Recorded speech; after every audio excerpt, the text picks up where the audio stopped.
to my channel. My name is Amiee and this is AM Book Life. And today we are going to be talking about what I think is probably one of my most favorite series in my entire life. And that is a middle grade series.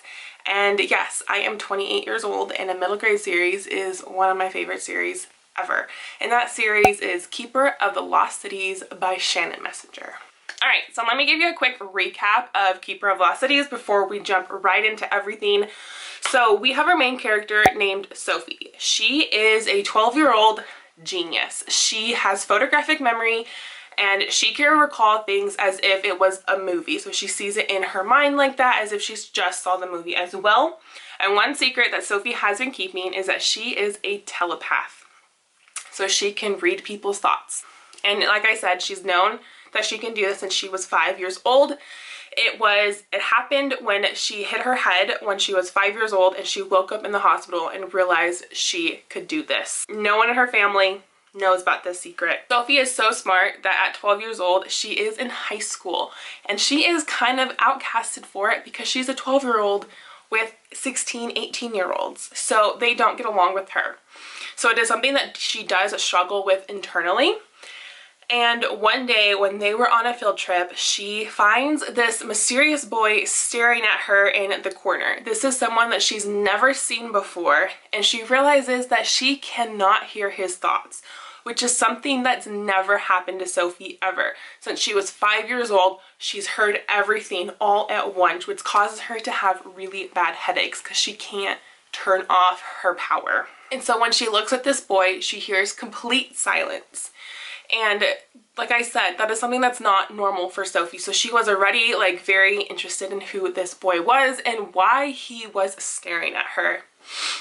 And at this moment, the boy approaches Sophie and tells her things that completely changes her world. The first thing he tells her is that she is an elf like he is. She is not human. She is 100% elf. He also tells her that his world has been looking for her for 12 years. She is the key to saving the world. He also tells her that he needs her to come with him right now. That she has to leave the world she knows behind her forever and come with him. It's a lot for a 12-year-old. It gets better. So at 12 years old, Sophie is told that A, she's an elf, B, she needs to come with him to save the world, and C, she can no longer see her family ever again, and it's gonna be as if she never existed. So that is where our story starts off. So yeah, so that is a quick recap of the series. There's so much complexity to this series. It's crazy. Shannon Messenger is a genius in writing. So first, let me give you a quick background on how many books are in this series. Right now, there are 8 published books. We are expecting to get 8.5 by November of this year, and then next November we will get book 9, which is rumored to be the conclusion of the series. Shannon Messenger herself has not said it's the conclusion. It is just what is being rumored at the moment.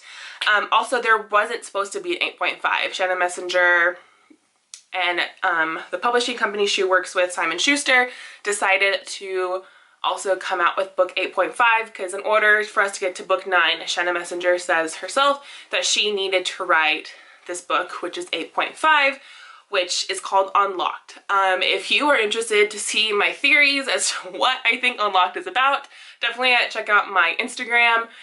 There's a highlighted section called Keeper of Lost Cities, KOTLC, sorry, and you can just hear all my random crazy thoughts.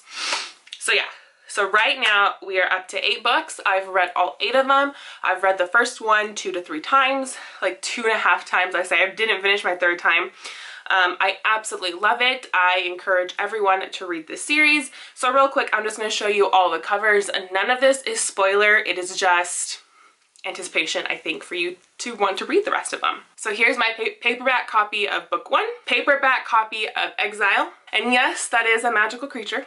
Then we have book 3, which is Everblaze, which I want to say maybe my favorite entire series. Maybe. Then we have book 4 in Never Seen. That concludes my paperback ones. Hardback cover, book 1. Hardback cover, book 2. Hardback cover, book 3. Book 4. And then we do have a new cover right here. So this is book 5. So this is book 5. This is Lodestar, which Lodestar is also a really good one as well because we were introduced to new characters. Book 6 is also really good. Also my top 3. Once again, we're introduced to new characters and to new plot twists. Book 7, which is my first signed copy and also the largest of the entire series. This had lots of twists and turns in it. And we were also introduced to more characters. Then the last book of this series, which left me brokenhearted, left me wanting more, it is Legacy. Something that's also, I think, maybe really important to mention is the length of these books. It's something a lot of people don't talk about, but I think it is important because they're not your average length books, like not even your average length YA books. So our first book starts off at 488 pages. That is just our first book. And then our longest book, which I'm pretty sure is Flashback, we are all the way to 885 pages. So that is also really, really important because a lot of kids, even adults, will be discouraged by the length of these books. Like I said, the first one is close to 500. This one's almost close to 900 pages. Holy cow. In case you're wondering, Priory of the Orange Tree is shorter than Flashback. So, if you own Priory of the Orange Tree, it's shorter than this. That's something to be aware about, but Shanna Messenger's writing is super fast-paced. Like, you will fly through these pages.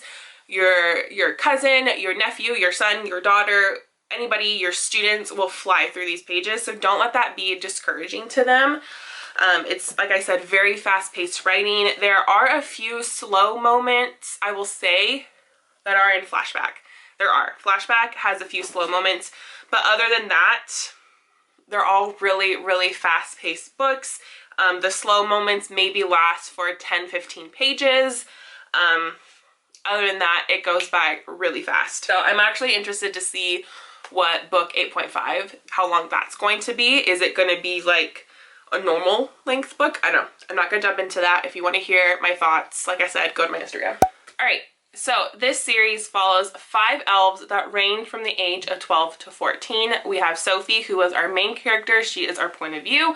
We have Fitz, we have Keith, and we have Bianca, and we have Dexter, also known as Dex. Of those 5 characters, obviously Sophie is my favorite because she's our point of view. I really like Bianca as well, and Fitz and Keith, I switch as to who I like, and Dex is just an old favorite who you just love and adore him, and I hope to have more of him featured in the future books. We do have a lot of adults also in this series, so we do have like the government officials who are highly involved in this, who are highly involved with Sophie and everything that is about Sophie. Some other key things that you may be interested in about this series is we do have a school setting. We do experience what school life is for them. We do experience different classes. We experience different ways of how the elves function. Number 2, we have a super, super strong friendship bond, which I think is really important in any book series, is the bond between friends and the power of being together and how together you can accomplish anything you set your goals to, that the importance of you can't do everything alone. All right, and then number 3, we actually do have some ships going on. So this is a middle grade series, so the romance in it is not huge. It's not a main focus, not really until like the later series. And also, just so you know, this series also does take place within a few years, so it's not like she's 12 for all 8 books. Sophie has age, and so is the rest of the characters. But yeah, so we do have some romantic ships. Like I said, it's not the main focus. It's a very, very small focus in it, but you as a reader, you're like cheering whoever you want on. So there is that. And then, like I mentioned already, I think it's point 4, we do have a secret society. We have an evil secret society and maybe a good, maybe a bad secret society. It's up for you to decide. So that is going on. And also probably the biggest point to read this series is for Shannon Messenger's writing. You have no idea how complex her writing is. So I've read the first book like 2.5 times. There are so many hidden messages and things. There's so many moments that Shannon Messenger was putting in hints, and honestly, I don't know how she keeps it all together because, like I said, we're 8 books in, and stuff that happens in book 8 was referenced in book 1. So it's crazy. I'm like, there are so many twists and turns. There are a lot of times when I read books, especially fantasy books, and I predict what's going to happen. I predict who the bad person's going to be. I know who's going to change. I know who's going to switch. I know who's going to be together. I know all these different things. I can just put them together, and in the end, I'm right. That has happened very little in this series. Let me grab Everblaze. So Everblaze right here is book 3. This is, like I said, it's one of my favorite in the whole entire series. It's definitely in my top 3. So much happened in this one. So much happened in Everblaze. I'm not sure if this is everyone's favorite. I wanna say Lodestar is a lot of people's favorites. But Everblaze, so much happened. Like, I literally thought I knew who the villain was in this book. I thought I knew who it was. I was completely wrong. Like, completely, like, oh my gosh, wrong. And it took me for a ride. And then just, I don't know, it's just crazy. It's just crazy. Her writing is so good. And then what's also really, really cool about Keeper of the Lost Cities is its magic system. They call them abilities. They don't really call them magic. So each person has their own ability, and I have the wiki page pulled up here so I can like name all of them. So we have a polyglot as the person that has the ability to speak multiple languages. We have a vanisher, so it's a person who's able to vanish. There's just so many. Like, we have an empath, so it's a person who can read your emotions, which I think if I were to be in this world, I would want to be an empath, just so I would be able to read people's emotions, and from there I can know what to do. We have flashers, we have hydrokinetic, so people who can control water. We have inflictor, people who can inflict things on you. So many different types of magic, and you get to learn all about them in the boarding school. And you also find out who has them and how each of their abilities work together. All right, and so that is just a really quick synopsis of what is to come if you do dive into these books. They're just so good. All right, so I think I've said all that I want to say about Keeper of the Lost Cities. Keeper of the Lost Cities holds a very, very, very special place in my heart. Now I'm going to dive into why I love this series and what it means to me personally. So I want to say May of last year is when I read the first Keeper of the Lost Cities book. I have been hearing Reagan from Peru's Project talk about it nonstop on her vlogs, and I've always thought it was interesting. All like how she explained it was really, really cool to me, and I just for some reason didn't buy it until she was like on the 4th book. And so I bought the first one. I bought the paperback. Where you be? Oh, there you are. I bought this paperback and I read it in May, and I loved it. I blew through it. It was so good. It didn't feel like a middle grade to me. And then from then on, I read a book a month. Around September is when we got not the best news about Dexter, who is still here. And Keeper of the Lost Cities really helped me escape. It really helped me get through the rest of 2019.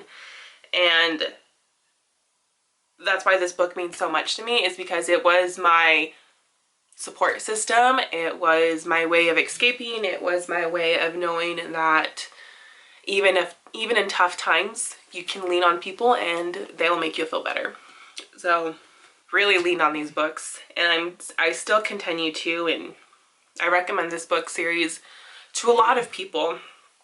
Even if you're not going through a rough time, I recommend this series to a lot of people. So if you have a student at home that needs to read, that needs to do something, that you don't want them to be spending hours and hours and hours staring at a screen, I highly recommend this series. It is so good.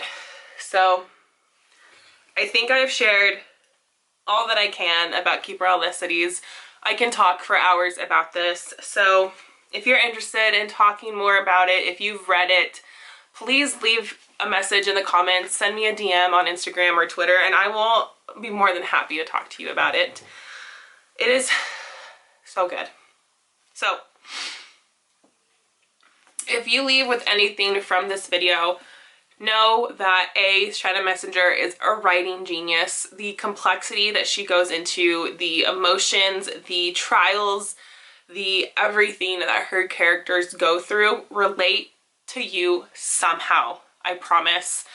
You won't get her plot twist. You won't get her twists and turns. You won't be expecting them. It's gonna be a roller coaster of emotions and adventure while reading this series. Also just the friendship bond. It's very important. It shows you the importance of having friends and the importance of knowing that you're not alone, and that even when you feel alone, you're not. Like I said, our main character Sophie goes through so many trials throughout this entire series. Trials where she has to realize that she's stronger than she thinks she is. That she can do it, that she can push it to the limit, that with help she can do it, and that she doesn't have to put everything on her shoulders, even though it feels like she's the only one that can. I don't know. I will say I've cried reading this series. I've cried tears of happiness. I've cried tears of sadness. And all right, y'all, I am just continuing to talk about things that I love about this series, and we're probably already at like an hour-long video. Anyways, y'all, thank you so much for watching, and I hope you have a book-filled day, and I'm here. Bye, y'all.